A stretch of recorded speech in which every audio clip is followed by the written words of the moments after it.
Man, the one that I'm about to get into is one that I've just been going nuts over for the longest time. Can you guess what it is? No. Well, I believed in you.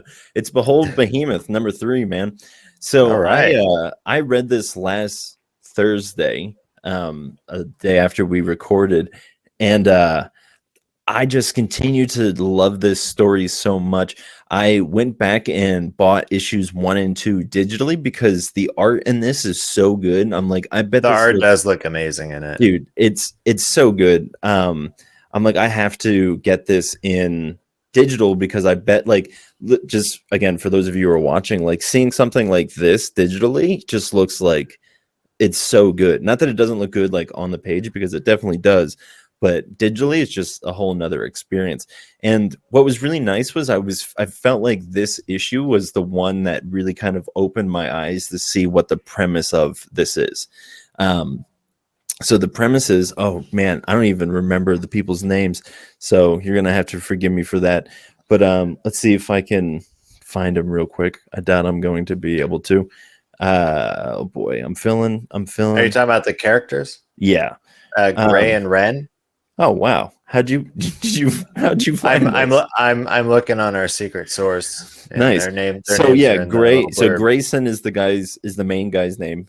I love how I'm like, I love this comic so much, and then I like completely forgot. Like, uh, I just For like, how many comics I think we both read, I think it's forgivable that we can't remember every character's name. yeah, and it's like, and it's so very little. It's not very important to the story, like ever. Yeah. Unless like a comic becomes really good and you like really love that character. Anyways, this could be this for me. So Yeah. Grayson and Ren. So Grayson is like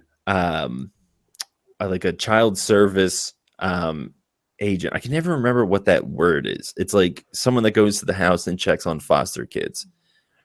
What is that word? A Yeah, social see, service. yes, that's it, like a social servants agent or something like that, Yeah. whatever it would be. You know what I'm implying. He goes and checks Yeah. on kids in foster cares. And so I'm kind of explaining issues 1 through 3 here. Not Okay. not not a Not whole lot. not just three, but 1 through Yeah. 3.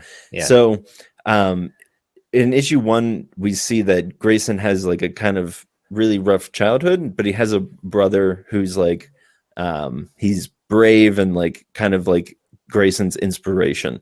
And then we kind of smash cut to the future, and we're at his brother's funeral. Um, and yeah, so we learned that his brother was a cop, and he kind of had like over the years he had fallen apart with his brother, and there doesn't really give a reason as to why, but he does know his brother's partner and was talking to her at the funeral. So Grayson is he goes back to work, and then he goes to check out this one foster house, and there's a girl there with a black eye, and so he starts to investigate, and he talks to her, and that's Ren. And when they touch, they have some sort of like connection, and and they like just there's a really interesting page that just shows their connection. But later on, the father goes to beat the girl again, and she turns into like, we don't see it, but she turns into this giant monster and destroys the house and like kills everybody in there. So he shows up to save her because she's hiding, and he's the only one that like she'll come out to. So they come out, and then remember I've talked about how this comic jumps around a lot, like from the future to the past to like all that stuff.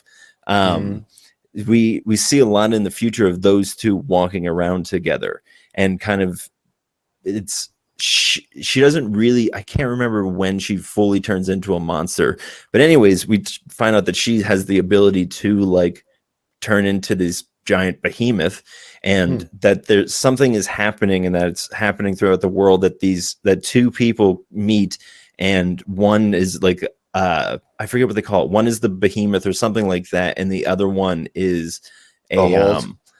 no, is the the other one is the shepherd, as like the person that'll guide the behemoth to whatever it does. So like there's weird cults that worship these things and think that they're here to like cleanse the earth and like bring destruction. And she's like a little girl, you know, so she like is living this world, and she's like out playing in a field, and she finds like a little mouse, and she's playing with it, and a bird comes and takes it away, and she gets angry, and so she turns into this giant monster, and so she has to like calm her down. And this is like just the reality of this little girl, that, you know, she lives with this giant monster inside of her. And so it's just been a fantastic story. It's the art is phenomenal. It is, you got to read it.